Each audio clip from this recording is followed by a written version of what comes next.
Ang PSE Index ay tumaas mula 6,897.13 noong September 3, 2021, hanggang 6,970.51 ngayong September 10, 2021.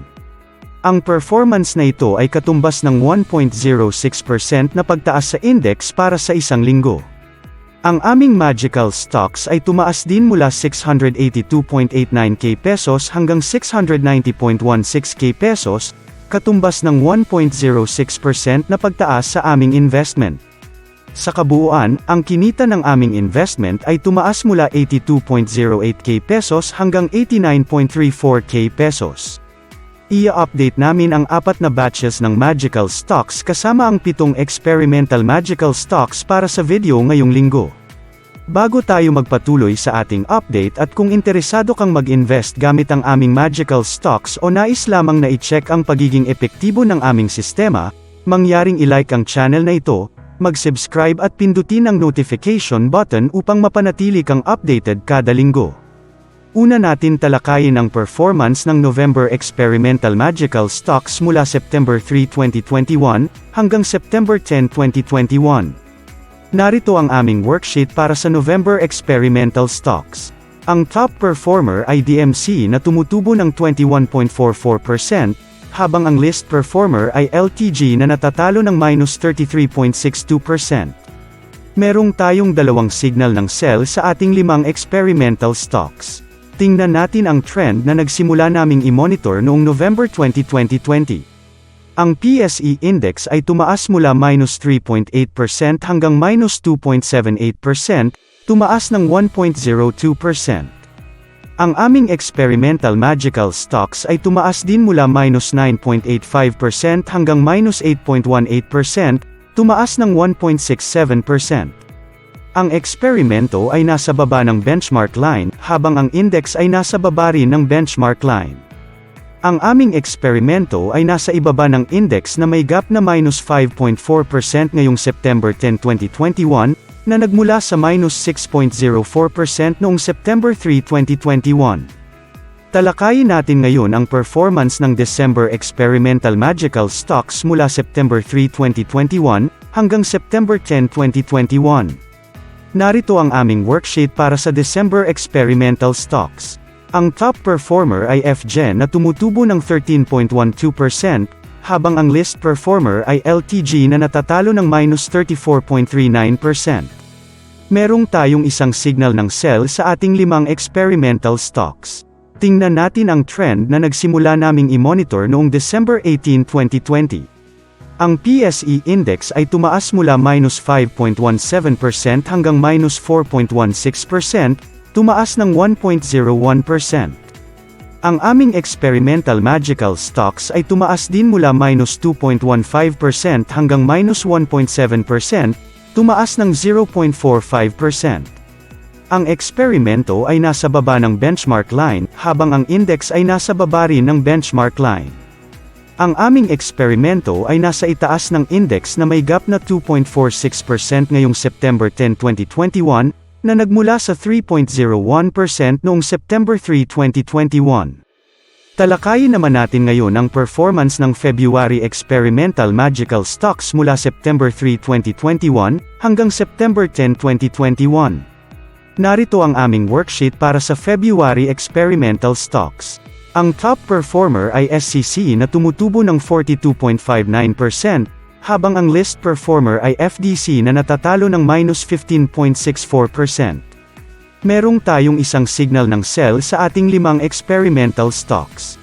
Tingnan natin ang trend na nagsimula naming i-monitor noong February 19, 2021. Ang PSE Index ay tumaas mula -0.42% hanggang 0.64%, tumaas ng 1.06%.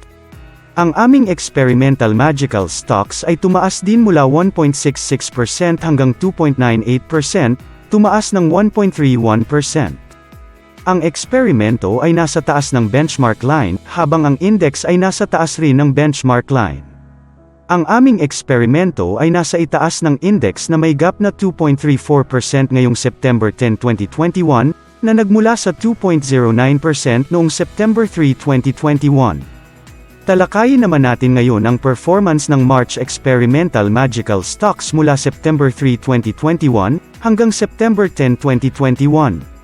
Narito ang aming worksheet para sa March Experimental Stocks. Ang top performer ay DMC na tumutubo ng 34.8%, habang ang list performer ay MPI pero tumutubo ng 1.04%.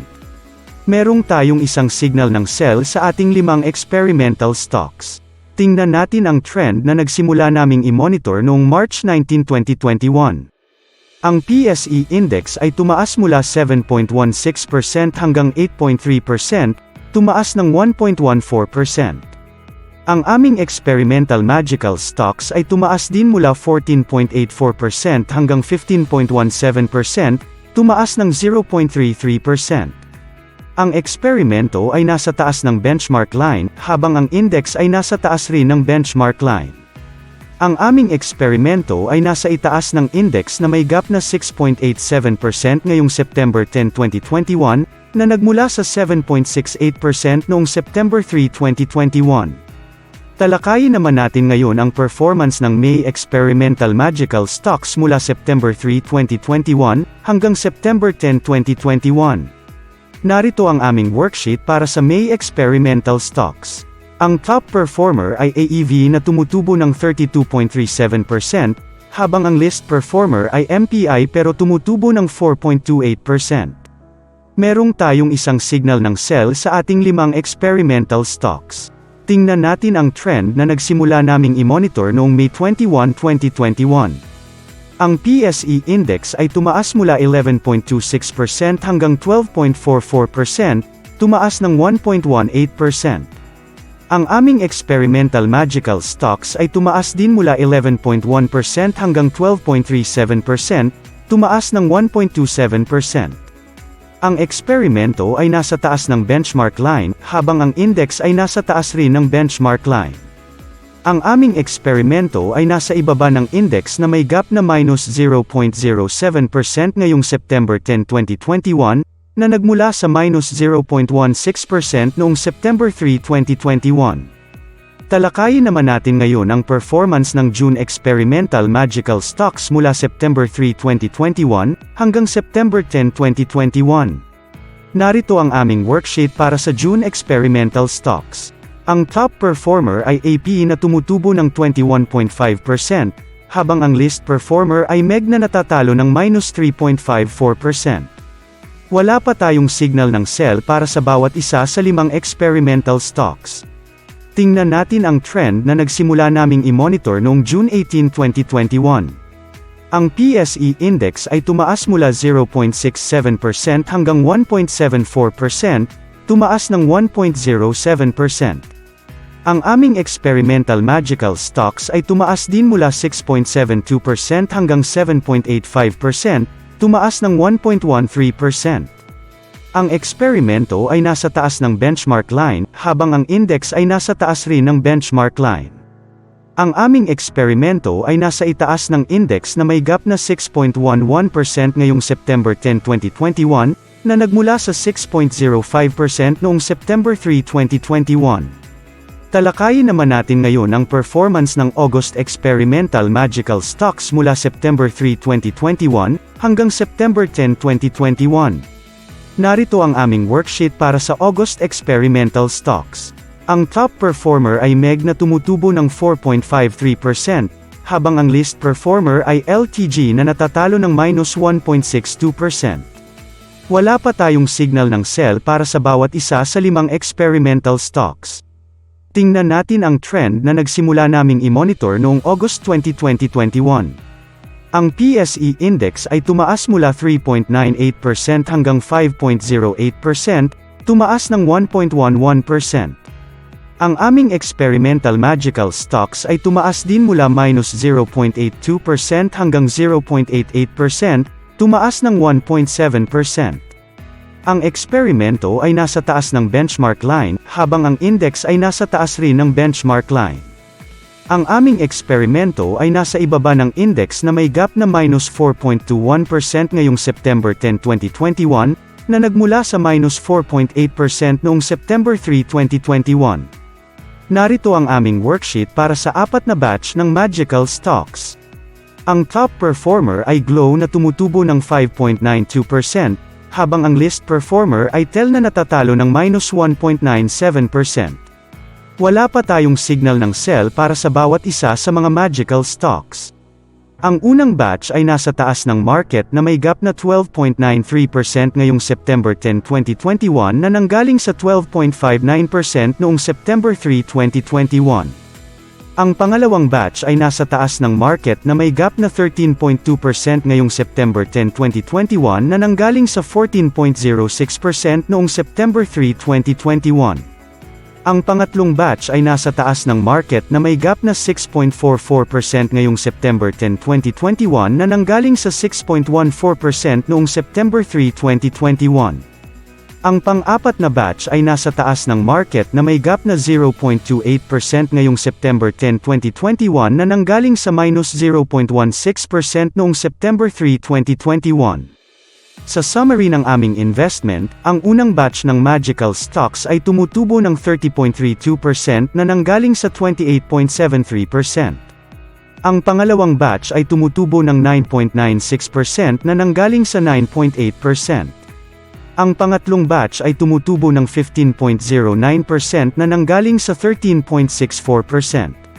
Ang pang-apat na batch ay tumutubo ng 1.1% na nanggaling sa -0.4%. Sa pangkalahatan, sa aming investment na 600.82k pesos, ang kasalukuyang halaga nito ay 690.16k pesos, nakatumbas ng 14.87% na nagmula sa 13.66%. Mayroon kaming tumutubo na unang batch, tumutubo na pangalawang batch, tumutubo na pangatlong batch, at tumutubo na pang-apat na batch. Yan lang po para sa update ng ating mga Magical Stocks ngayong linggo. Salamat sa panunood. Sa susunod na linggo, ipagpapatuloy namin ang pag-update ng 4 na batch ng Magical Stocks at ang 7 experimental stocks. Quote, "Trade the market in front of you, not the one you want." Unquote. Scott Redler. See you in the following video. Have a great day ahead.